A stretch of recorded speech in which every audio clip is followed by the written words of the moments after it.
Bueno, buenas tardes, todas y todos, bienvenidas, bienvenidos. Eh, Estamos empezando una actividad de Lab Museos, el ciclo Dilemas Contemporáneos de la Museología. Pero antes de empezar y partir la actividad, me gustaría dejar la palabra a Marisol Facuse, para que diga unas palabras de bienvenida y de apertura del ciclo a nombre del Lab. Hola a todas, es un gran honor, una gran satisfacción dar estas palabras de apertura, recapitular la historia de este equipo, de esta equipa, como le decimos, de mujeres, de profesionales, de la sociología, de las ciencias sociales, del diseño, de distintas áreas. eh, Amantes de los museos, yo diría, primero que nada, enamoradas de los museos, de su devenir, de sus posibilidades. Yo creo que eso ha sido el motor de este proyecto, comprender, tomarle el pulso a los cambios que se están produciendo en los museos, entender también el lugar de América Latina en esos cambios, en esa experimentación, en el lugar de las comunidades, de lo comunitario, en los aportes también que hemos hecho desde el sur para la circulación de ideas y de experiencias y no solamente como un territorios de asimilación de conceptos pensados en el norte, sino que también como territorios del sur donde ponemos en práctica, donde ideamos, donde inventamos también teorías, conceptos y buscamos también contribuir a la política pública y al desarrollo de nuestras comunidades en la perspectiva de esa mesa redonda de Santiago y de todos esos momentos de encuentro. Así es que agradecer a la equipa, agradecer a las invitadas y desear un excelente ciclo de jornadas esta semana. Muchas gracias, Sol. Bueno, entonces, empezando nuestra actividad, les quería recordar que ese ciclo es parte de las actividades realizadas por el proyecto Lab Museos, que está apoyado que es parte del núcleo de las artes y las prácticas culturales de la Universidad de Chile. Aquí la directora Marisol Facuse, directora del núcleo. También quería decir que ese proyecto está apoyado por la Universidad Federal del Paraná, quienes van a aportar las certificaciones a quienes deseen. Y les recuerdo que para recibir los certificados, quienes así lo deseen, tienen que participar en por lo menos 2 mesas del ciclo para recibir la certificación. Y les pedimos, por favor, que pongan sus nombres en la reunión, que dejen sus nombres tal como aparece en las inscripciones para facilitarnos, ¿no?, el trabajo de identificarlos, identificarlas y así poder emitir los certificados. Bueno, la actividad la dinámica de la actividad será la siguiente. Las presentadoras, las invitadas, a quienes agradecemos profundamente su participación hoy día, Daniela Jofré, Bernarda Delgado, van a hablar cada una 20 minutos y después tendremos 30 minutos para que puedan hacer comentarios, que puedan hacer preguntas le dejamos el chat abierto y nosotras transmitimos entonces sus preguntas y comentarios para las invitadas. Empiezo entonces inaugurando el ciclo de talleres Dilemas Contemporáneos de la Museología, Enfoques Territoriales, con la mesa 1, Museos Comunitarios en Red. En esta mesa contaremos con la participación de Bernarda Delgado Elías del Museo del Sitio Tucumé, directora del Museo del Sitio Tucumé. Bernarda es arqueóloga y gestora cultural peruana. Es la actual directora del Museo de Sitio Tucumé en el distrito de Tucumé, provincia de Chiclayo, en el departamento de Lambayeque. Ha sido reconocida en enero de 2020 como personalidad meritoria de la cultura por el Estado peruano. Nuestra segunda invitada es Daniela Jofré, docente del Departamento de Antropología de la Universidad de Chile. Daniela es PhD en antropología por la Universidad de Toronto, máster en arqueología por la Trent University, arqueóloga por la Universidad de Chile y licenciada en antropología con mención en arqueología por la Universidad de Chile. Desde 2019 es profesora asistente del Departamento de Antropología de la Universidad de Chile. Durante 2020 fue coordinadora del área de arqueología y actualmente es la jefa de la carrera de antropología. Sus temas de investigación son patrimonio y comunidades, arqueología de la frontera, memoria y etnografía. Bueno, dejo la palabra a nuestra primera invitada, Bernarda Delgado, a que haga su presentación. Después vamos a seguir con Daniela y al final les dejamos la invitación a que dejen las preguntas y comentarios para las invitadas. Ahí Sí, ahora sí. muchísimas gracias.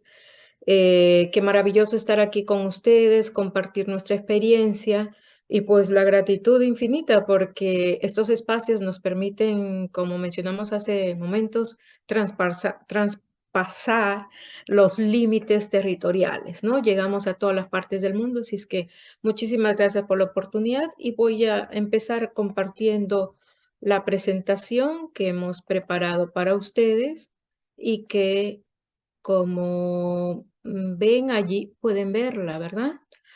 Hemos titulado El Museo Tucumé y la gestión del patrimonio cultural, el proceso, ejecución y resultados, desde la investigación científica a la institucionalización con inserción comunitaria. Esos tres aspectos son vitales en todo el ejercicio de nuestro trabajo. Nuestro pueblo, un pueblo pequeño de campesinos, el 80% se dedica a la agricultura, queda en el extremo norte del Perú, en la costa norte del Perú, aproximadamente a 33 kilómetros al norte de Chiclayo, que es la ciudad capital. Uy, aquí con ustedes está mi gatita también exponiendo. Bueno, y nuestro espacio es es una ciudad prehispánica que tiene más o menos 221 hectáreas de territorio y dentro de ese espacio arqueológico están construidos los edificios del museo y alrededor de este espacio, tanto en el área rural y urbana, tenemos comunidades que están pintadas aquí en amarillo con quienes trabajamos muy cercanamente en la gestión del patrimonio. Esta es una ciudad prehispánica de la última época de la cultura lambayeque, 1000 años después de Cristo, que tiene una sucesión de ocupaciones chimú, inca y hasta la colonia. Entonces, en nuestro distrito, nuestro trabajo es procurar la conservación de todo el patrimonio. Nos interesa el patrimonio material, que es arqueológico e histórico, pero también el patrimonio inmaterial, que tiene que ver con la gastronomía, los juegos tradicionales, la artesanía, los cuentos, mitos, leyendas, la medicina tradicional, y entre tres de las más destacadas de estas tradiciones, tenemos la fiesta de la Purísima Concepción que se realiza en febrero de cada año, el mes principal, y en septiembre de todos los años, el segundo, el medio año. Pero también tenemos una danza, la danza de los Diablicos de Tucumán, que ha sido considerada Patrimonio Cultural de la Nación desde el 2013, promovida por el museo y el ecomuseo del que le vamos a hablar enseguida. Y también es muy fuerte hasta ahora la práctica del curanderismo con maestros, personajes de la localidad que utilizan una serie de hierbas y materiales varios para sanar a la gente. Es una forma muy tradicional de curar. Bueno, en este interín, la gestión del patrimonio cultural en Tucumán ha pasado por un largo proceso. Iniciamos en el 89, hasta este año seguimos investigando, todos los años tenemos proyectos de investigación acá, pero allí nace nuestro trabajo en Tucumán, en el año 89 con el proyecto arqueológico, y que si ustedes ven en esa marca inferior media amarilla, ahí están todas las instituciones nacionales e internacionales que nos han apoyado en todo este proceso. Las he puesto en siglas porque es muy largo de explicar y lo haré en otro momento. Entonces, el proyecto arqueológico de Tucumán es la base del conocimiento multidisciplinario y tenemos ya 33 años trabajando aquí.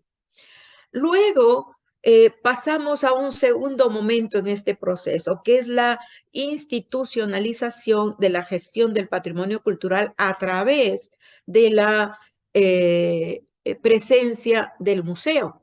El Museo de Tucumán, que también ha pasado por otro largo proceso.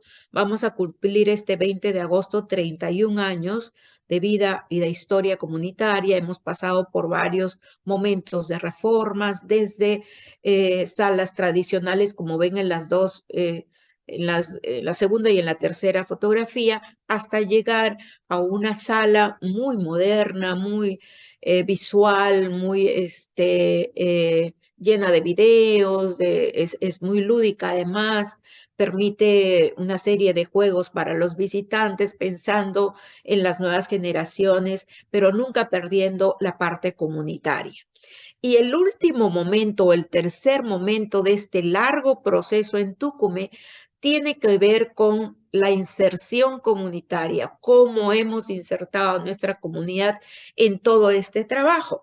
Y nosotros nos reconocemos como un ecomuseo que tiene 35 instituciones de base. Tenemos 7 años de constituidos, entre comillas, porque estamos en proceso de oficializarnos en cuanto a las instancias del Estado, es decir, inscribirnos como en los registros públicos del Estado, pero ya a nivel nacional, Tucumán, el Museo de Tucumán, que forma una de esas 35 instituciones, es reconocido ya como un ecomuseo. Y luego les voy a hablar de manera resumida de cada uno de estos tres partes del proceso de trabajo en Tucumán. Al final les diré lo que nosotros pensamos que significa el ecomuseo.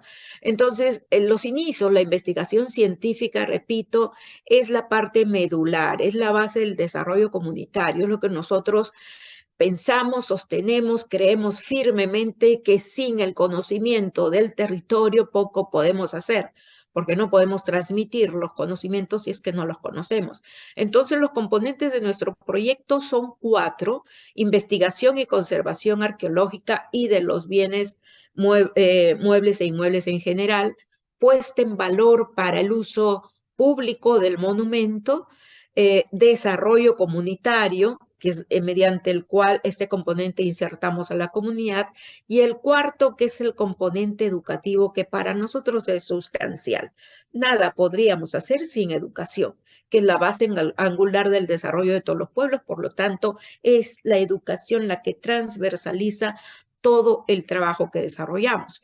Todos estos proyectos nos permiten transmitir los conocimientos, pero también oportunidades laborales para nuestra gente, capacitación, reforzamiento de la identidad cultural. Entonces, estamos hablando de patrimonio y desarrollo. Estamos hablando que todo este trabajo nos permite conocer el uso y función de las pirámides de Tucumán, también conocer su utilidad actual y también saber cuál es el impacto social de la gestión de este patrimonio. Estamos hablando de una línea de tiempo de pasado, de presente y de futuro que no se puede romper. Este es uno de los ejemplos de uno de los sectores que se llama Huacalas Balsas, que ha sido protegido con una cobertura moderna, pero que permite visualizar el espacio desde arriba abajo sin necesidad de pisar el suelo arqueológico, y permite también tanto a la comunidad como a los visitantes ver el trabajo de los investigadores en el lugar. Este es uno de los sectores, son 26 pirámides, entonces es enorme el sitio, y tenemos puestas en uso social solamente 3 de las 26. Es un espacio demasiado grande, entonces nosotros no queremos multitud, sino queremos gente que pueda apreciar y ayudarnos en la conservación del sitio. Entonces, nosotros somos un pequeño museo, un museo que está dentro del sitio arqueológico que integra el Ministerio de Cultura del país. Y tenemos un ente administrativo que se llama Unidad Ejecutora, en el caso nuestro la número 05, que administra, valga la redundancia, los ingresos que nosotros obtenemos por boletería. Entonces, entre las funciones básicas que tenemos todos los museos, nosotros también las cumplimos. Tenemos investigación multidisciplinaria, repito, para el conocimiento y retransmisión de los conocimientos. Tenemos un tema de conservación tanto del patrimonio cultural, material e inmaterial, como el patrimonio natural también. Nos interesa muchísimo el entorno, la naturaleza en donde vivimos. Tenemos también como parte de nuestras funciones la defensa y la protección del patrimonio en su conjunto, y hemos conformado hasta 7 comités de coordinación local que son vecinos de la localidad que habitan alrededor de un sitio arqueológico y coordinan permanentemente con nosotros una serie de actividades. Tenemos también como parte de nuestra función la comunicación para el desarrollo, tiene todas esas implicancias de desarrollo sostenible. Tenemos la otra función que es involucrar a nuestra comunidad, la participación ciudadana en la gestión del patrimonio, la gobernanza es tan importante para nosotros, y obviamente la puesta en valor para que los visitantes estén acá sin dañar el monumento. Entonces hacemos acciones de acondicionamiento y mejoramiento de la infraestructura para el uso social, el uso público de nuestro monumento. Y repito, ahí está en el centro, siempre va a estar con nosotros comunidad, educación, conservación, desarrollo. Eso es siempre parte de nuestro discurso, ¿no? Entonces la educación nos permite no solamente retransmitir conocimientos, sino fortalecer capacidades y obviamente fortalecer la identidad cultural, el registro de saberes populares, etc. Y aquí enseguida tenemos un poco cuáles son las líneas de acción del Museo de Tucumán en la gestión del patrimonio. En principio tenemos un plan de manejo, que es un documento de gestión que nos permite trabajar de manera organizada y ordenada en 4 programas importantes. El programa de patrimonio cultural, de turismo sostenible, poblamiento urbano y rural y de educación para la conservación. Entonces están estas 5 líneas de acción que mediante este plan de manejo, obviamente tenemos este trabajo institucional mancomunado, la inserción comunitaria, la apropiación social del patrimonio, la comunidad local, que es el aliado principal de nuestro trabajo, pero también tenemos esta línea de acción que tiene que ver con la cooperación técnica, económica, alianzas estratégicas público-privadas. También tenemos el tema de la gestión integrada del patrimonio, que es el trabajo intersectorial, y la educación patrimonial. Siempre estamos repitiendo y relevando todas estas palabras: educación, comunidad, trabajo en equipo, intersectorial, multidisciplinario, porque eso es lo que hacemos. Por eso es que hemos tenido que suscribir alianzas estratégicas de cooperación interinstitucional público-privadas, y el Museo Tucumán está en el centro porque trabaja de manera permanente con la comunidad local como socio principal, pero también tenemos socios en la región, Lambayeque es nuestra región, pero también tenemos socios a nivel nacional de otros sectores y también con la parte internacional. Y si se dan cuenta, van a ver en cada una de las diapositivas, en la parte inferior, los ODS que aplicamos según las actividades o acciones que desarrollamos. Este es un tema para nosotros importante, que lo amplío, lo toqué ya, pero lo amplío por lo importante que es. Nosotros pertenecemos al sector cultura, somos parte del Ministerio de Cultura, y pues como ustedes comprenderán, y como tal vez sucede en Chile y en otras partes del mundo, no tenemos mucho presupuesto, ¿cierto? Entonces, nuestras posibilidades son limitadas si es que no nos aliamos con otras instituciones, pero además con otros sectores. Por eso es que nosotros, siendo del sector cultura, nos aliamos con educación, con turismo, con ambiente y con salud. Es tan importante para nosotros la preservación del patrimonio cultural como la salud de nuestra comunidad que vive dentro de nuestro territorio. Y lo que desarrollamos es este turismo cultural, el que permite la conservación del patrimonio cultural y natural, la participación activa de la comunidad, el respeto por los valores locales, culturales y naturales que nos significan estos beneficios sociales, culturales, económicos, una mejor calidad de vida, el fortalecimiento de la identidad y una mayor cohesión familiar también, que es tan importante. Uno de los programas que mencioné que es transversalizador a todo nuestro trabajo es este programa educativo. Y nuestro público objetivo es diverso. Son niños, jóvenes, adultos, está dirigido tanto a la familia del museo como a los participantes de nuestros proyectos, a la comunidad local, obviamente, y a nuestros visitantes. Y tenemos estas 5 líneas educativas de patrimonio, de ecología, de artesanía, de comunicación y de gestión social. Disculpen que esté hablando tan rápido, pero es por el tiempo, ¿no? Y bueno, y tenemos dentro de nuestras líneas educativas, tenemos 10 áreas físicamente hablando, en donde se desarrollan todas estas líneas educativas.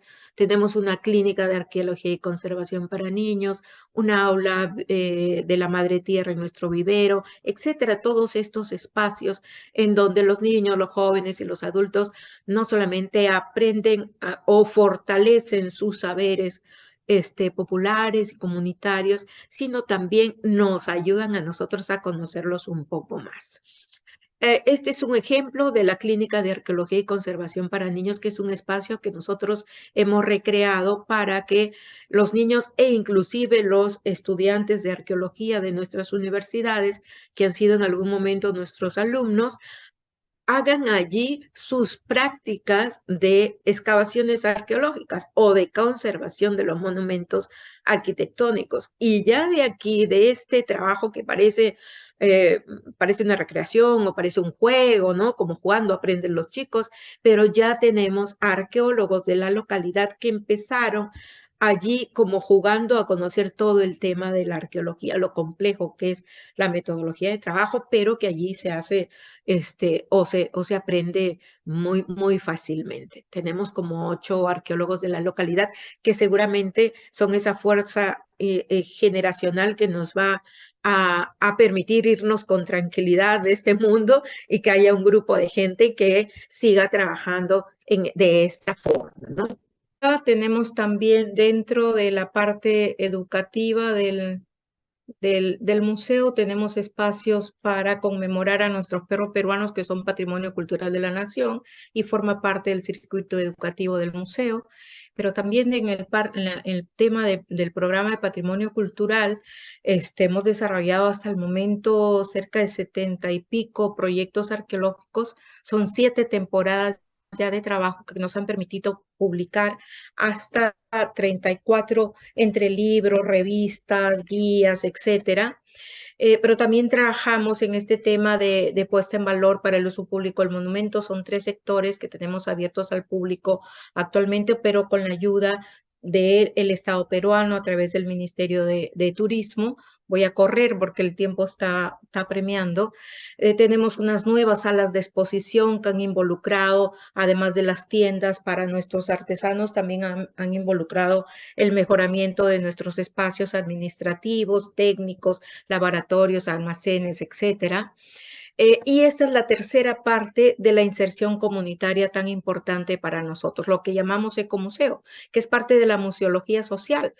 Acaban de hablar hace un momento de la Declaración de Santiago, que fue fundamental para la creación o las nuevas formas de pensarse de los museos, ¿no? Los museos participativos, democráticos, ejes de cohesión social, de trabajo interdisciplinario. Entonces, nosotros trabajamos en base a 3 aspectos fundamentales. El territorio, no solamente el edificio el patrimonio, no solamente la colección y la comunidad, no solamente los visitantes. Entonces son tres aspectos fundamentales que tienen que ver con estas nuevas formas que desde el 84 aparecen en el mundo, ¿no? Como la nueva museología, y que a nosotros nos interesa tantísimo. Trabajamos dentro de la metodología de los ecomuseos. Nosotros tenemos una convocatoria abierta, institucional, y además en esa convocatoria abierta presentamos las 5 áreas que tiene el ecomuseo de patrimonio, turismo, educación, poblamiento y paisaje. Luego, en un segundo momento, planificamos mediante un taller participativo nuestro trabajo. Ejecutamos las actividades que han sido propuestas desde la base comunitaria y, por supuesto, tenemos un momento de monitoreo para ver si hemos cumplido o no con las cosas y actividades que habíamos planificado al inicio. Tenemos 5 áreas, repito, y en esas 5 áreas están las 35 instituciones que pueden ser instituciones políticas, sociales, culturales, religiosas, deportivas, todas las que tienen que ver de alguna manera con el desarrollo de la comunidad, están presentes y adscritas a nuestro ecomuseo. El Ecomuseo de Tucumán, que es como la parte más grande, involucra al Museo de Tucumán. O sea, el Museo de Tucumán es una de las instituciones que conforman el Ecomuseo. Entonces somos espacios de encuentros, de intercambio, de conocimientos, afectos, experiencias, oportunidades, saberes populares. Y un ejemplo solamente de lo que nosotros pensamos deberíamos hacer durante la pandemia, que fue tan desastrosa y fulminante para nosotros, especialmente para las áreas con menos recursos o los pueblos más pobres del país. Pues nosotros fuimos a visitar a nuestros niños que ya no podían ir al museo y estuvimos con ellos, llevándoles algún recuerdo que les hiciera sentir que estábamos con ellos, y ellos nos respondieron con unas cartas maravillosas. Es que lo que quiero relevar aquí es el tema de los afectos, tan importante. Los museos tenemos que ser esos espacios en donde los seres humanos nos encontramos, pero nos queremos y compartimos cosas. Por eso es que los niños son muy afectados no solamente por la pandemia, sino por no poder ir a su museo, a su espacio donde comparten con todos. La virtualidad nos ayudó muchísimo como a todos y pudimos llegar a más de 5,000 personas en un pequeño cursito o taller que dimos, y bueno, hasta ahora hemos decidido quedarnos con esta posibilidad. Y también, así como nos preocupa la salud y la conservación de nuestro patrimonio cultural y natural, también nos preocupa la salud de la gente. Por lo tanto, nosotros convertimos nuestras oficinas administrativas en espacios de visita médica, con la participación de una serie de instituciones que nos ayudan a fortalecer la salud de nuestra gente. Trabajamos también en este tema a la par, en las últimas lluvias, en el ciclón que hemos sufrido hace poco, en marzo, que también ha sido desastroso. Pues nos preocupamos tanto de la parte arqueológica, de ver qué cosa podemos hacer, como de la parte social, y llevar ayuda humanitaria a nuestras comunidades que tanto lo necesitan, y que con ayuda de una serie de instituciones podemos hacerlo. Tenemos también mucha preocupación por la salud de la naturaleza, y nuestros niños están involucrados en este tema. Tenemos viveros, biohuertos en los colegios, en las casas de nuestros niños, de nuestros vecinos, para aprender a criar la vida, fortalecer la conciencia ecológica y tener esa empatía por la parte de naturaleza. Y la COVID también nos permitió mirarnos un poco más por dentro y realizar una serie de actividades que antes no podíamos hacer debido a la carga de trabajo que tenemos. Entonces, ¿cómo nos organizamos? Una de las estrategias más importantes que tenemos nosotros para involucrar a nuestra comunidad es mediante estos MUAs, estos museos abiertos, que son festivales culturales. El Estado peruano dictaminó una ley que permite a los museos del país dar ingreso gratuito o el primer domingo de cada mes a nuestros vecinos, a los nacionales y a las personas que viven en el país. Entonces, nosotros desarrollamos festivales culturales y nos planificamos mucho para ellos. Coordinamos con instituciones, con toda la comunidad y con toda la gente que brinda los servicios culturales y turísticos, etcétera. Preparamos las áreas y luego evaluamos los resultados. Siempre estamos trabajando como en equipo, como en grupo, para fortalecer nuestro trabajo. Estos festivales culturales que son parte de los MUAS, es decir, museos abiertos, nos han dado increíbles resultados, muchos beneficios, porque es la comunidad la que presenta la gastronomía, artesanía, curanderismo, danzas, festivales, arte contemporáneo, teatro, títeres, etcétera. Y miren, desde junio del 2017 que empezamos hasta este julio pasado, son 57 domingos, lo que significa más o menos un mes y medio, y hemos tenido 55,000 visitantes, lo que significa el 80% de los visitantes que nosotros tenemos en un año. Entonces, miren lo importante que ha sido esta reactivación de la economía local, pero además el fomento de la cultura y de todas sus manifestaciones. Tienen ingresos por artesanía, por gastronomía que nosotros sistematizamos y evaluamos para ver en qué podemos mejorar o cómo podemos ayudar más. Y aquí van a ver una serie de diapositivas que les voy a pasar rápido. En los círculos redondos está el crecimiento estadístico de nuestro museo, y en los círculos inferiores de abajo, en magenta, están todas las caídas que hemos tenido por una serie de aspectos positivos y negativos. Hemos tenido hasta 8 caídas, es decir, de los visitantes, por los fenómenos del niño, por la COVID, por etcétera, etcétera, pero 2 de los más funestos e impactantes que hemos tenido es el tema de la pandemia, en donde perdimos el 80% de nuestros visitantes, y recientemente, entre marzo y abril de este año, con el ciclón Yaku y el fenómeno del niño, hemos perdido hasta el 47% de los visitantes, lo que significa que el turismo cultural es una alternativa para nuestra comunidad, pero no lo es todo y no lo debe ser todo, por estas implicancias que tiene siempre el turismo de ser afectado por cosas buenas o por cosas malas. En el caso nuestro, las causas y los efectos tienen que ver por temas positivos, como por ejemplo la construcción de la vía de acceso, el mejoramiento de la vía de acceso al museo, la construcción de nuevos espacios. Eso es positivo, pero implicó cerrar el museo, por lo tanto decayeron nuestras visitas.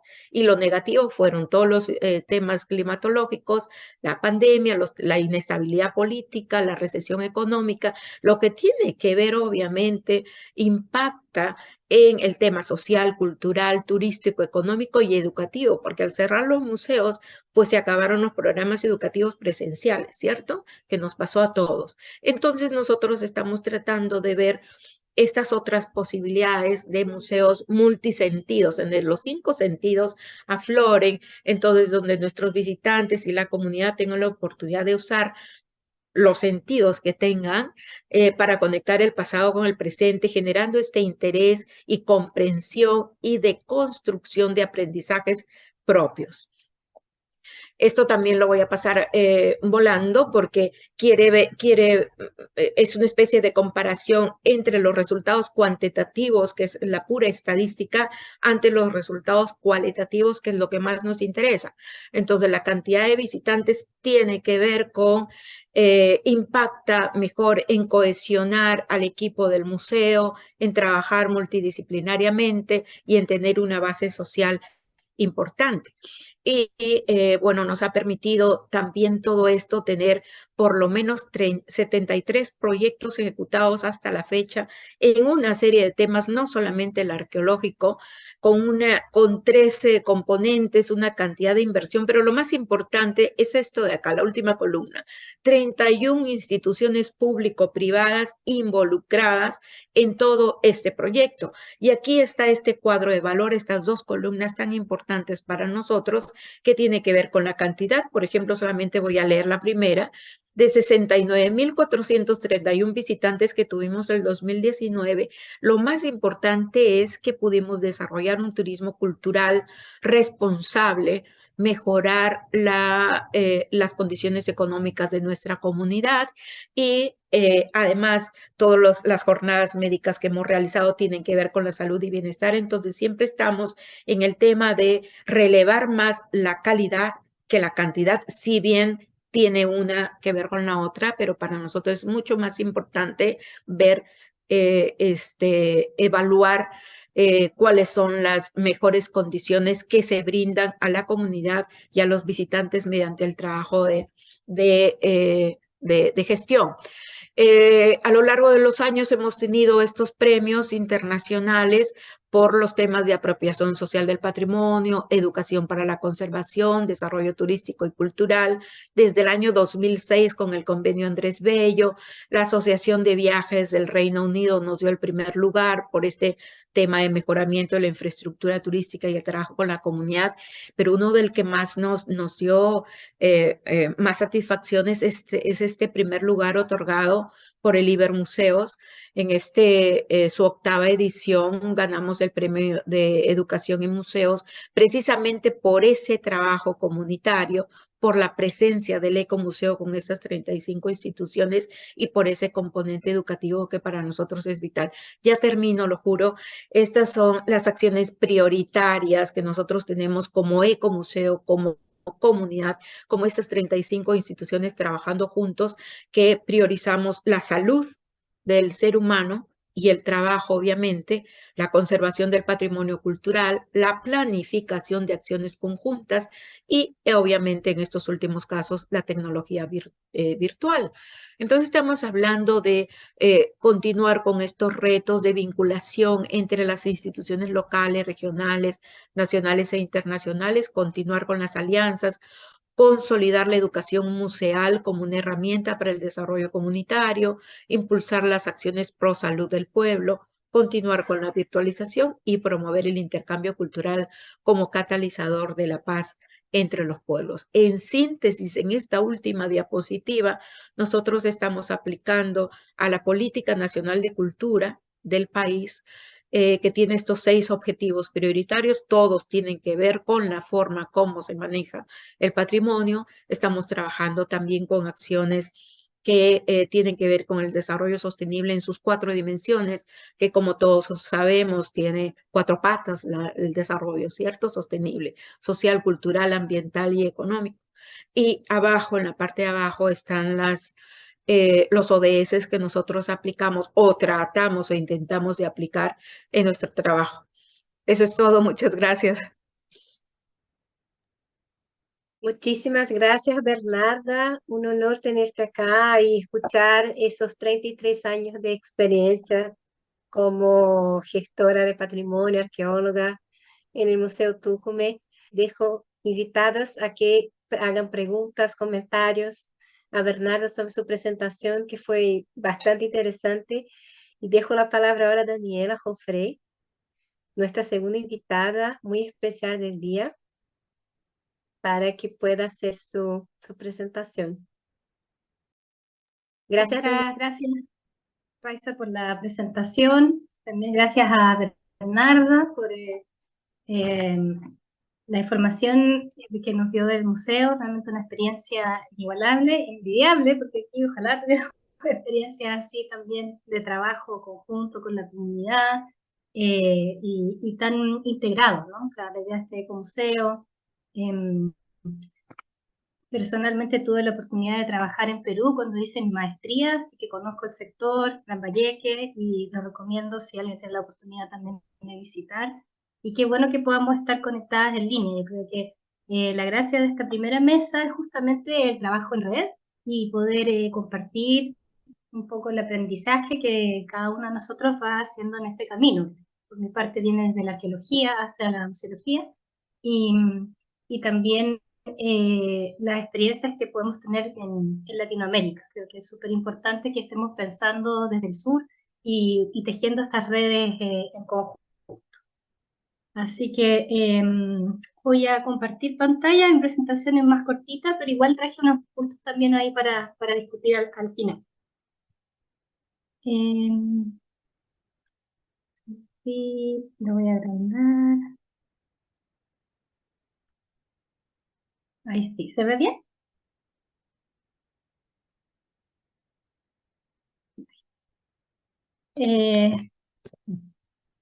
Hoy día voy a hablar entonces del cuidado del patrimonio y la práctica de la museología comunitaria en el sur de Chile.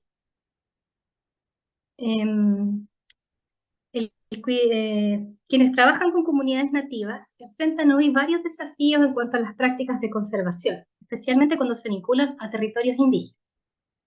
El cuidado del patrimonio, que puede entenderse como encarnaciones valiosas del pasado, abarca una serie compleja de demandas históricas, derechos legales y transformaciones disciplinarias que han cambiado el enfoque anterior que teníamos de la cultura material.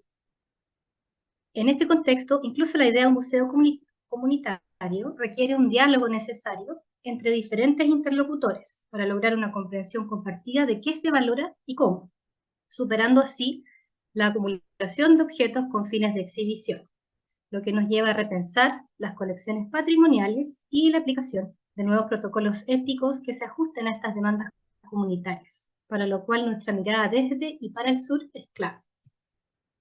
Aquí algunas imágenes de Norteamérica, ¿no? De cómo un proceso que involucra todo el continente de repensar los objetos, no ya como un objeto de estudio, sino como artefactos, objetos sagrados también, y todo lo que simboliza, ¿ya? Pensando también en ese reconocimiento a un territorio que es indígena y que tiene una larga trayectoria.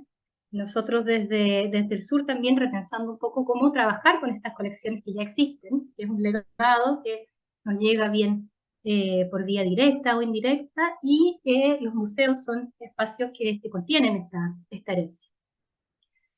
En el caso de la Universidad de Chile también contamos con colecciones patrimoniales que se han juntado, acumulado en una larga trayectoria de más de 60 años, y que actualmente están en este proceso, ¿cierto?, de evaluación, de repensar un poco cómo trabajar estos restos, algunos de los cuales son cuerpos humanos, han venido distintas comunidades a revisar este material, y el trabajo y el manejo que se hace con ellos es algo que nos lleva también a reflexionar qué hacemos como arqueólogos y antropólogas vinculados con este legado. Entonces, en base a experiencias con el LOF Maguida y el LOF Trureo Sandoval, de comunidades indígenas mapuche, aquí describimos el proceso de trabajo con, para y por los pueblos. Un proceso en que la formación arqueológica requiere pasar por un reaprendizaje y por lo tanto una revalorización de lo que se entiende por patrimonio. En tanto, la memoria juega un rol fundamental en la interpretación selectiva y no objetiva del pasado, que incluye las nociones de cambio y multiplicidad sincrónica mediante una diversidad de interlocutores.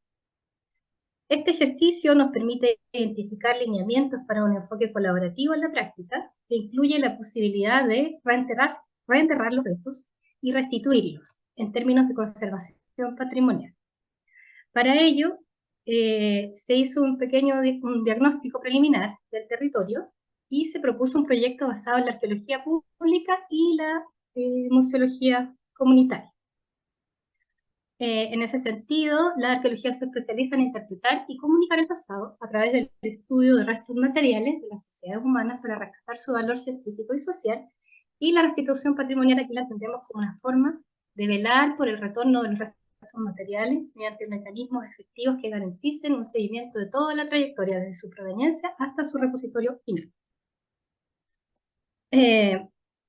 Entonces, hoy día voy a traer en discusión un proyecto que se basó en un cerro, en el sector de Padre de las Casas, en la Araucanía, que se basa en la arqueología pública y la museología comunitaria, y cuenta con financiamiento de la Agencia Nacional de Investigación y Desarrollo, mediante el Fondo Ciencia Pública para el Desarrollo de Espacios Públicos Regionales de Divulgación y Socialización del Conocimiento. Nuestro objetivo es resaltar algunos aspectos relevantes en términos de arqueología comunitaria y gobernanza indígena en un territorio que ha sido históricamente disputado, como lo es el Gualmapu. Todo lo cual implica una necesaria discusión sobre el papel que juega la arqueología en demandas actuales en torno al manejo y la gestión de patrimonio indígena.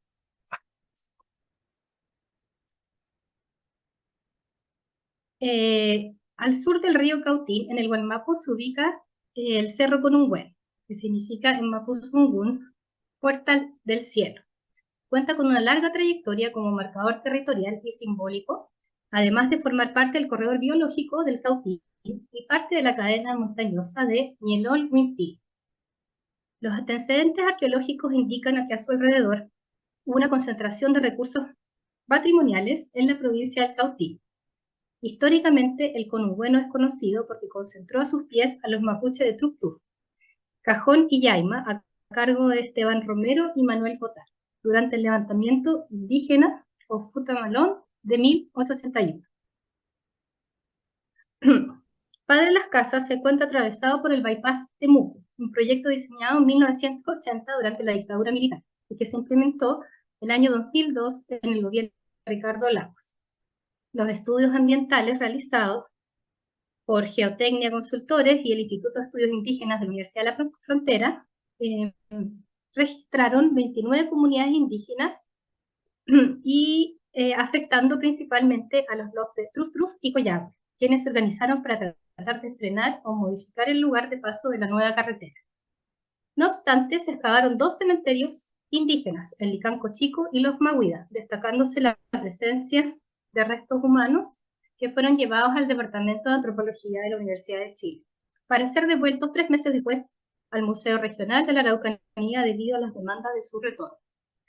Aquí una imagen histórica del cerro del levantamiento que se realizó en 1881 y cómo se ve actualmente. El año 2018 se hallaron 6 tumbas con entierros en guampo o canoas monóxilas con ajuares de tiempo republicano, durante la construcción de viviendas sociales en el sector que pertenece a la comunidad mapuche de Rafael Burgos, actualmente Los Mahuida, y conformado por tierras recuperadas tras el proceso de expropiación producto del bypass. Posteriormente, el rescate arqueológico se realizó una ceremonia a petición de las comunidades con apoyo de una machi para el reentierro de material exhumado en cajas de madera hechas por la constructora, las cuales quedaron bajo una placa memorial en la Plaza de la Villa. Este fue un trabajo que se realizó en 2008 de un equipo de arqueólogas colegas que trabajan en el sector de la Araucanía. Y aquí una cita de este levantamiento donde aparecen los distintos, la participación histórica de las comunidades que hoy día allí habitan. Particularmente nosotros trabajamos con el loft de Truf Truf, el loft de Trureo Sandoval, son pertenecientes a un AIRW, que son 9 lofts que participan en ese sector, pero en realidad son más de 16 comunidades y si suman todas las personas deben ser alrededor de 300 que se juntan en el REWA. Aquí hay algunas imágenes de la excavación a la que me refería del 2008. Posteriormente, en el año 2018, tras la licitación de un proyecto de cerca de 500 viviendas sociales a cargo del Servicio de Vivienda y Urbanismo de la Araucanía, se rescataron hallazgos arqueológicos correspondientes a fragmentos de cerámica y material lítico del sitio arqueológico denominado Los Caciques, en la ladera sur del cerro. A partir de una denuncia anónima, el Consejo de Monumentos Nacionales generó la paralización de las obras del terreno hasta contar con un permiso de intervención. Los trabajos arqueológicos procedieron a prospectar el área y excavar 6 zonas de concentración, hallándose más de 5.000 fragmentos con una antigüedad estimada de 500 años. Actualmente, dichos restos se encuentran resguardados en un depósito temporal en las dependencias de la Municipalidad de Padre Las Casas. Pese a contar con una carta de aceptación de los materiales por parte del Museo Regional, esta institución no cuenta con espacio suficiente para acumular más fragmentos de cerámica o material lítico, al igual que otras instituciones a nivel nacional que se ven agobiadas por la carga que ingresa anualmente. Por lo que se han implementado containers para albergar los restos que no van a exhibición. Tanto la machi que acompañó el inicio del proceso de excavación, como los LOF que han participado del proyecto, han manifestado interés porque los hallazgos recuperados retornen a su lugar de origen. A esto se suma el crecimiento sistemático de la conurbación de Temuco Padre Las Casas, la cual ha ido conflictuando tanto con tierras indígenas reduccionales, que son los títulos de merced que aparecen acá delineados en rojo, así como los lugares de significancia cultural y natural.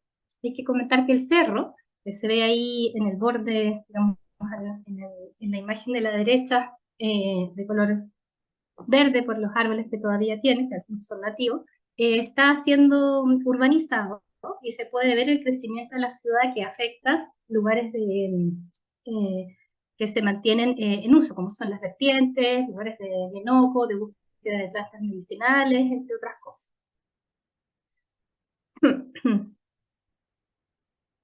Ya en 1998, cuando representantes mapuche hicieron notar públicamente sus demandas de reivindicación, por primera vez en el tercer Congreso de Antropología Chilena que se realizó en Temuco, se estaban realizando estudios de impacto ambiental para la construcción de hidroeléctricas como Ralco y Pangue, y el bypass Temuco. A esta construcción se suma el nuevo aeropuerto en Freire, vertederos, poblaciones, urbanizaciones con parcelas de agrado, instalaciones de empresas y fábricas en zonas rurales, entre otras edificaciones que han acarreado transformaciones relevantes para las comunidades indígenas y no indígenas, con consecuentes demandas de restitución patrimonial. Desde una lógica no occidental y considerando lo que se ha denominado el giro ontológico desde la academia, en la cual distintos tipos de seres humanos y no humanos interactúan entre sí como entes dotados de vida, agencia o subjetividad, la piedra, por ejemplo, no es un elemento inerte, que nos enseñan, como nos enseñaron en la escuela, sino que es un elemento vivo. No es un objeto, es un monje, una vida, un ser vivo. Es una cita de Huenchulaf en el trabajo de un colega antropólogo. Podría argumentarse que no solo los cuerpos humanos son sujetos de derechos, sino que también otros elementos humanos, no humanos, ya que también están vivos en el sentido del cupo de mujer, o bienestar físico, material y espiritual, y por tanto que tienen nehuel, energía, fuerza, poder o espíritu, lo que se condice con la cosmogonía mapuche en el territorio. Considerando entonces el contexto histórico y cultural en el cual se marca este proyecto, ya casi 25 años, es necesaria una reflexión sobre la temática patrimonial, en que se replantea de la arqueología como ciencia social y el rol público que desempeña para los pueblos originarios en Latinoamérica.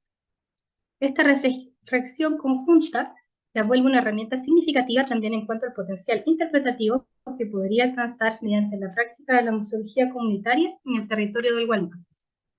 Aquí una imagen de las viviendas sociales que se construyeron en un sitio a los pies de la ladera sur del cerro, y otra imagen de las escuelas que participan en el proyecto, juntas de vecinos, y los LOF, que son las comunidades indígenas que también apoyan esta iniciativa.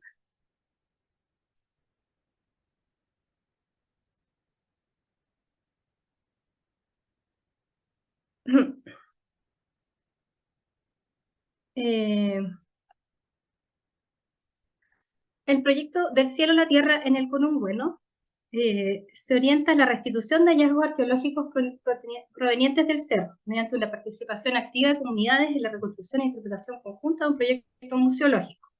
Lo anterior en respuesta a una demanda histórica por la devolución de restos que han sido desenterrados, descontextualizados y depositados fuera de su lugar de origen, el cual actualmente corresponde a la comuna de Padre Las Casas. En este sentido, se utiliza la cultura material prehispánica y data posterior como medio de conexión con la memoria espacial de dónde proviene y hacia dónde retornan los restos. Y una nota de prensa que salió justo hoy día en el Austral de Temuco, donde se da cuenta del inicio de este proyecto, además de la propuesta museográfica que acompaña, que es un espacio dentro de la municipalidad, perdón, el Centro Cultural de la Municipalidad de Padre Las Casas.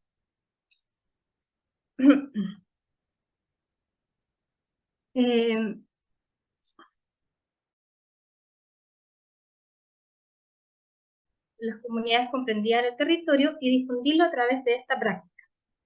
Específicamente se realiza una activación de elementos patrimoniales en distintas instancias de organización territorial, donde participan juntas de vecinos, LOF y otras agrupaciones relevantes que están cercanas al cerro. La vinculación del patrimonio local del pasado remoto y reciente mediante el trabajo intercultural con escuelas de la comuna, son 4 escuelas, y también integrar las experiencias mediante un relato colectivo que represente al público mediante esta muestra en el Centro Cultural.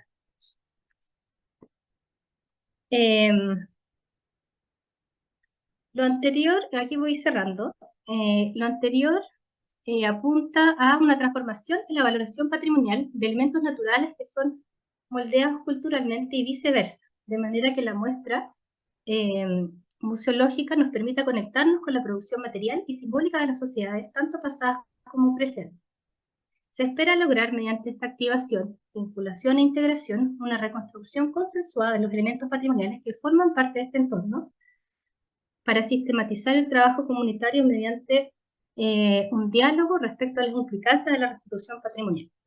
De esta manera se puede trabajar también un tema estratégico, político y sensible como es la restitución, en una zona que ha sido afectada por más de 20 años de una práctica arqueológica capitalista y extractivista que se ha visto incrementada en el contexto de la urbanización actual y del mejoramiento de la infraestructura a nivel regional, dando lugar a la acumulación de restos de tiempos prehispánicos e históricos en depósitos que se encuentran al límite de su capacidad.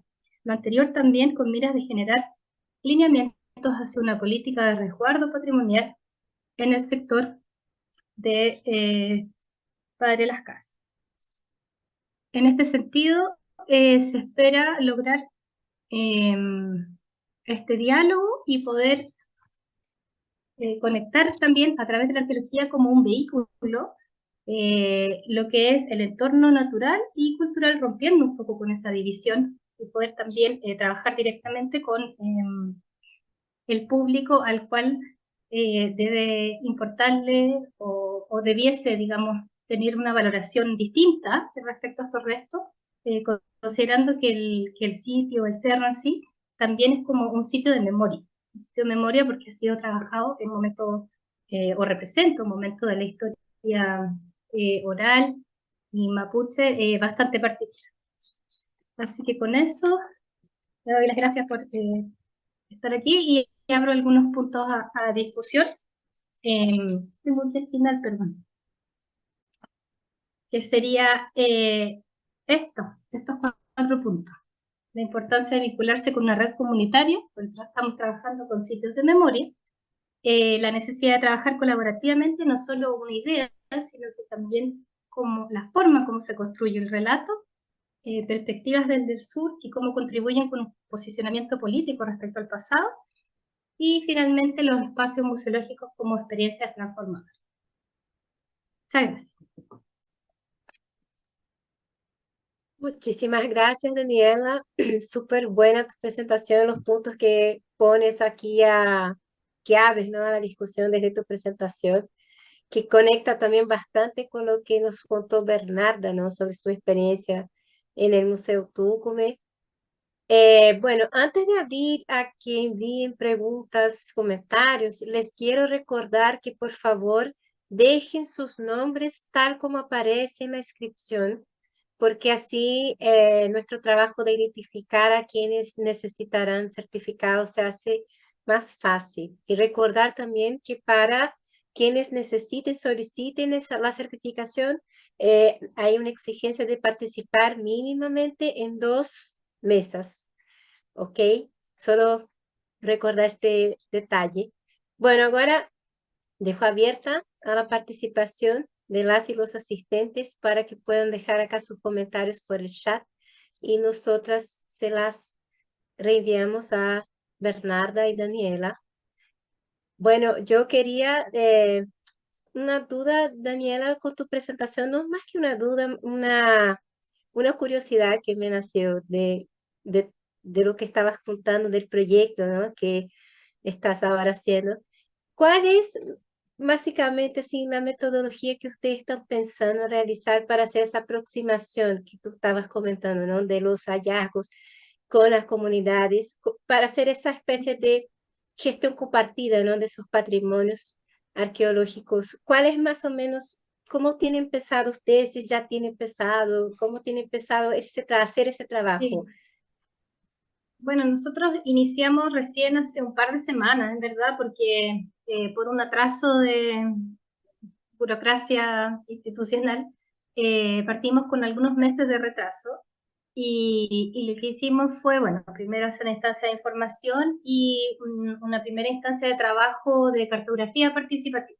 Entonces nos reunimos en una biblioteca con representantes de estas organizaciones y básicamente una discusión en base a 4 preguntas en relación al cerro. en relación a lo que la gente conoce del cerro, qué les han contado, qué nos está diciendo, y todo lo trabajamos con un apoyo de los educadores interculturales. Entonces tenía un mapuzungún y en español, un mapa que podían rayar, y era un mapa justamente de 1885, una vez que se anexó este territorio a Chile, para causar un poquito de, eh, como remover un poquito la memoria de los lugares, porque los nombres estaban cambiados, entonces aparecían como otros sectores.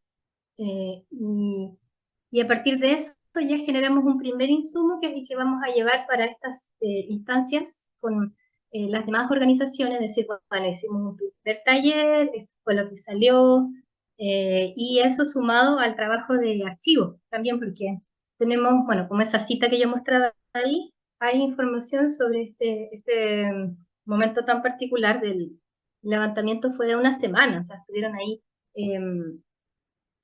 peleando bajo el cerro. Es un lugar que marcó bastante en el sentido de, eh, deben haber también muchos restos que quedaron ahí, no hemos encontrado todavía.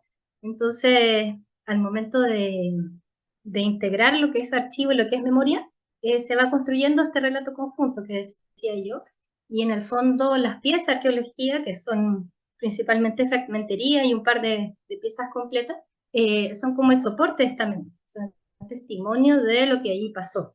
Entonces, al mostrar las piezas, como que genera también una sensación particular, porque es la cultura material que nos vincula directamente con el espacio, el lugar donde ocurrieron esto, como de una manera más concreta, ¿no? Entonces, es como un poco la idea, y que la muestra se trabaje en torno a reconstruir esta memoria y a ocupar los restos materiales como soporte o como testigo de lo que aconteció.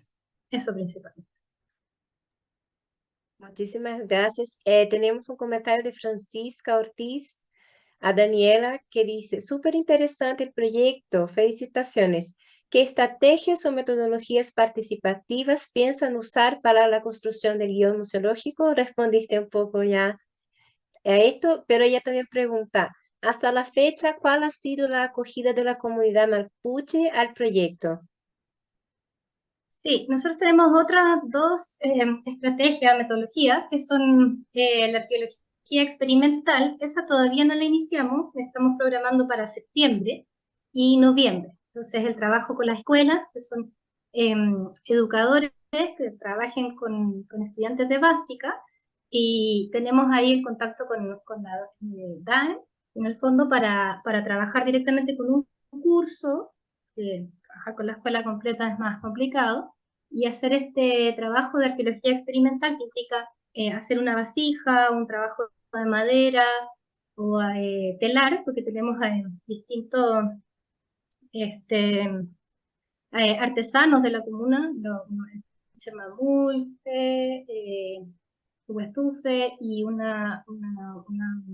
se llama? Cooperativa de tejedora, y la idea es que vayan también recuperando ese proceso tecnológico con los materiales actuales, para entender también cómo se producían los materiales antiguamente. Esa es como una de las áreas. Y la otra es un video, es un cine comunitario también. Entonces, estamos haciendo una cápsula, y para ello tuvimos que ir a hablar con los distintos LOF, en particular con un lonco que se interesó en apoyarnos a hacer esta filmación, que tampoco llegar y meter una cámara. Entonces teníamos que conseguir una ruca, por ejemplo, y la ruca de la Machi, con la que hemos conversado, un espacio ceremonial, entonces ahí se puede grabar.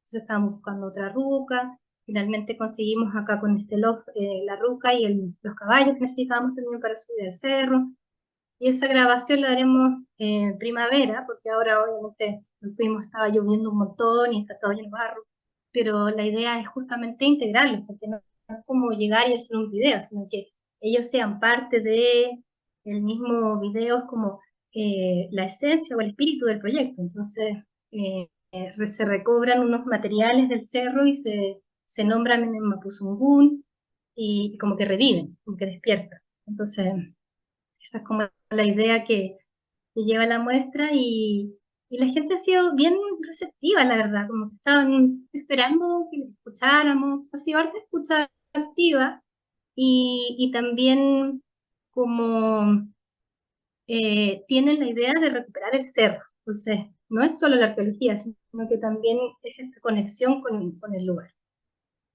Eso. Gracias por la pregunta. Muchas gracias. Francisca también agradece la respuesta. Hay otra pregunta de Antonieta que voy a leer, que creo que está dirigida a Daniela. Pero antes quería también comentar, hacer un pedido a Bernarda, porque en la presentación, Bernarda, tú comentaste algo que me pareció bastante interesante, ¿no? Bastante importante para pensar el rol de los museos en la contemporaneidad, en especial que estabas mencionando, ¿no? El ecomuseos, la relación que establece el museo con la comunidad frente a procesos catastróficos, como fue el aluvión, ¿no? Que mencionaste en marzo, que hubo, probablemente fue una catástrofe para la comunidad, las consecuencias, además de la pandemia. Y quería escuchar un poco más sobre el trabajo que ustedes hicieron a nivel comunitario en ese momento, ¿no? De vinculación con la comunidad en medio al problema ambiental, ¿no? A esa tragedia ambiental en el momento. Y voy a leer la pregunta también a Antonieta para después, Daniela, si puedes responder, que dice, ¿cómo se podría definir arqueología experimental y qué abarca? Y después leo las dos preguntas que dijo Francisca. Después de la respuesta, voy a leer las preguntas que Francisca dirige a Bernardo para no traspapelar mucho aquí. Ok, sí. Bueno, la arqueología experimental se basa en lo que es la antropología de la tecnología, pensando que un objeto en sí contiene a la sociedad que lo produce. ¿Ya? Entonces, cualquier objeto es un ejemplo de la sociedad en que estamos. Si estudiamos la cultura material actual, ¿cierto? Podemos también definir o comprender de alguna manera la sociedad que la generó. Entonces, la arqueología experimental se basa en esa idea. Se basa en esa idea, entonces, hacer un objeto actualmente, por ejemplo, una vasija de cerámica, y esa vasija, al hacerla podemos hacer una que mantenemos y otra que quebramos, por ejemplo, y podemos ver las marcas o los gestos técnicos que van quedando de quién hizo la vasija. Entonces, si es un niño, es un adolescente que están trabajando el material, pueden ver ciertos indicadores de ese proceso que les llevó a hacer la pieza y por tanto entender cómo en el fondo trabajamos en arqueología en base a esos pequeños gestos, esos pequeños detalles que van construyendo el objeto en sí. A veces tenemos los fragmentos y a partir de eso podemos decir qué forma tenía, qué técnica se utilizó, cuál fue el proceso de cocción, por ejemplo, si vamos más atrás, la materia prima que se usó, en fin, ese es como un poco el principio.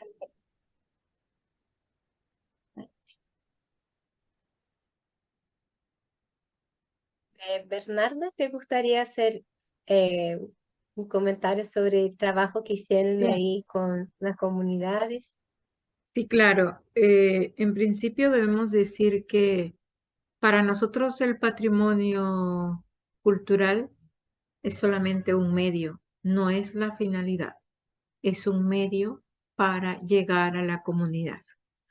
Y mediante una serie de estrategias, especialmente educativas, para incorporarlas en el trabajo, ¿cierto? Por lo tanto, si la finalidad última es la comunidad, nuestra preocupación está cimentada en lo que le pasa a la comunidad. Nosotros somos parte de la comunidad, no somos un ente externo, estamos dentro de la comunidad y conocemos las debilidades, las fortalezas, las necesidades de nuestra comunidad. Por lo tanto, en un evento climático tan desastroso donde el Estado no se da abasto, donde el gobierno lamentablemente no llega a todos nuestros espacios, el Museo de Tucumán se convierte en ese vínculo entre la vida y la salud. ¿no? Es así de importante la presencia de un museo en un territorio. El museo no pueden ser espacios en donde se exponen piezas maravillosas de la arqueología, de la prehistoria o de la contemporaneidad. No, esos museos pasaron hace muchísimo tiempo de moda, por decir, ¿no?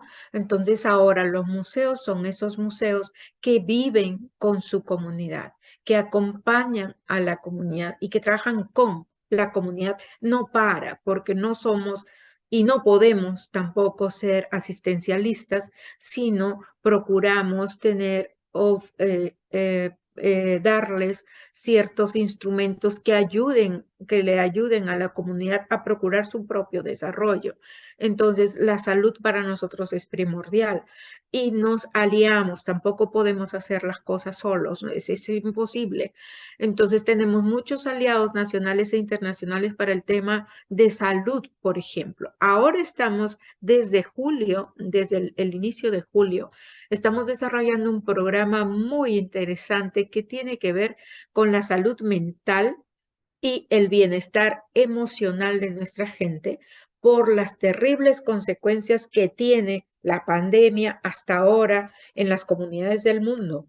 Entonces, en comunidades tan pequeñas como las nuestras, en donde han tenido que estar meses y meses encerrados en sus casas, hay realmente experiencias trágicas que dejan marcados a nuestros niños, a nuestros jóvenes, y es allí donde el museo busca a sus aliados. Tenemos 2 psicólogas que están trabajando con los colegios, con nuestro personal, con la gente del ecomuseo, viendo este tema de lo que pasa por dentro de los seres humanos, ¿no? Entonces nosotros privilegiamos al ser humano per se ante cualquier otra cosa.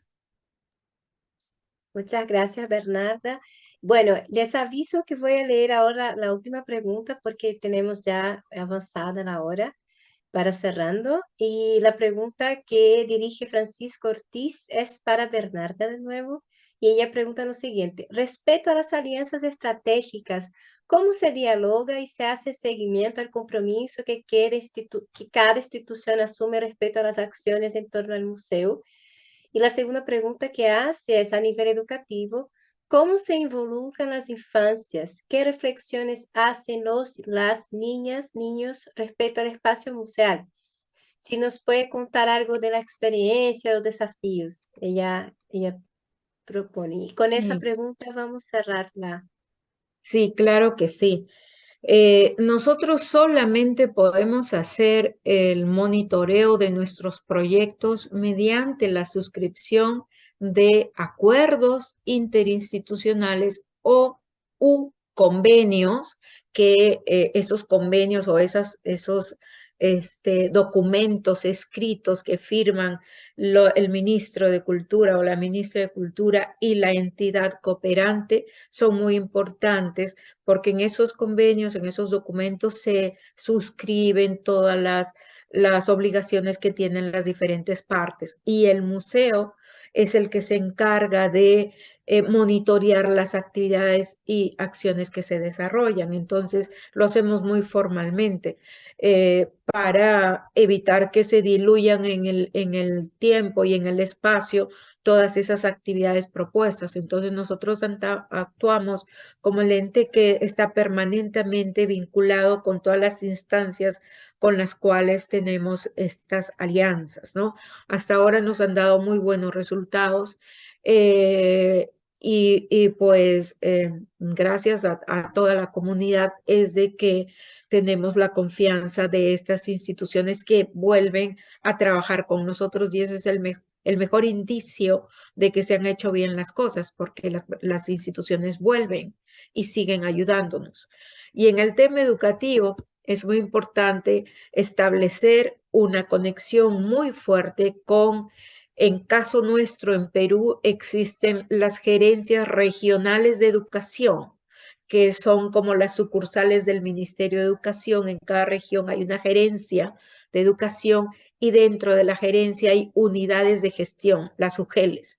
Entonces nosotros establecemos acuerdos de cooperación entre la gerencia, que es la general, y las UGELES, que son las particulares que están en varias partes de nuestra región. Entonces, la comunidad educativa participa de nuestro programa educativo ya con el apoyo y la validación de estos entes reguladores de la educación en el país. O sea, si es que van a llevar un taller en el museo, van con el permiso de estos entes generales, ¿no? Porque pues en todas partes del mundo los profesores son evaluados y constantemente visitados por estos entes regionales. Entonces, como ya tienen el permiso para estar en el museo, están más tranquilos. Y por lo tanto, además, solamente escuchar el discurso de los niños ahora, que es completamente diferente a los niños de hace 30 años, ahora son unos jovencitos, y hablan con mucha propiedad del patrimonio. Hablan con la experiencia que les ha dado estar en el sitio, interactuar con otros compañeritos, interactuar con colegios de otras regiones. Entonces, hay cambios de actitud muy importantes en favor del patrimonio y hay cambio también de aptitudes, mejoramiento, fortalecimiento de sus capacidades. Entonces se ve una transformación social. Tenemos 33 años y nosotros podemos ver cómo es que ha cambiado la comunidad en favor del patrimonio, pero no lo tenemos todo solucionado tampoco. Por eso es que seguimos trabajando con este tema que tiene que ver con la participación ciudadana de alto nivel. Gracias. Muchísimas gracias, Bernarda, Daniela. A nombre de Lab Museos, les agradezco profundamente la participación de ustedes hoy día, compartiendo sus experiencias, sus conocimientos profundos, ¿no?, en el área del patrimonio y de la gestión comunitaria, ¿no?, del patrimonio. Las invito a que nos sigan mañana a la segunda mesa de nuestro ciclo. Mañana vamos a estar discutiendo más específicamente el tema de la relación entre patrimonio, territorio y de colonialidad. Vamos a tener como invitadas a Pilar Allende del Museo Precolombino y Patricia Ayala de la Universidad de Chile. Entonces les dejo invitadas para que mañana a las 5 horario de Chile vuelvan a conectarse nuevamente para que sigamos profundizando, ¿no?, esas discusiones que son tan urgentes y tan necesarias para pensar el museo en la contemporaneidad. Muchísimas gracias. Nos vemos mañana.